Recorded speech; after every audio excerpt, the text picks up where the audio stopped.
পেঁপে গাছগুলি সব পচিয়ে গেছে মামা, বৃষ্টিতে পচিয়ে কাইতেই গেছে সব।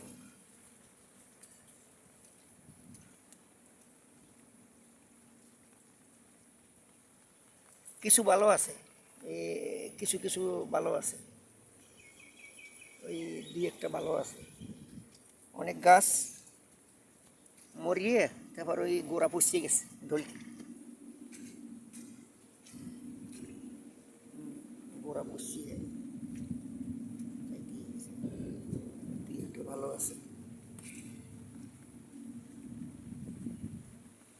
আবার ওই গ্যাস ঠিক আছে, আবার আপনার ওই চারা আনিয়ে দিয়েছেন যে ওইটা কী কয়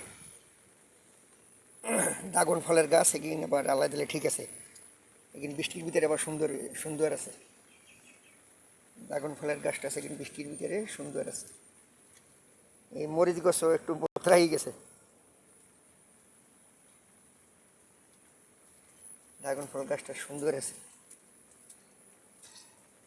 ওই লব্বি গাছটা লাগাইছি যে এখন বৃষ্টিতে এই উপরে নিচে শুকিয়ে তার কেন হয়ে গেছে দেখছেন, বৃষ্টির স্রোতে, পাহাড়ের ডলে বৃষ্টিতে স্রোতে শুকিয়ে তার দলা দলা হয়ে গেছে।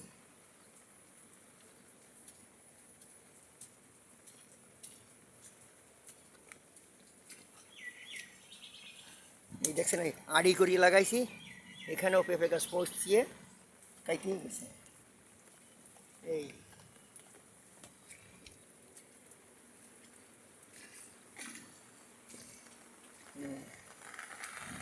গোড়া পচিয়ে কাইতেই গেছে।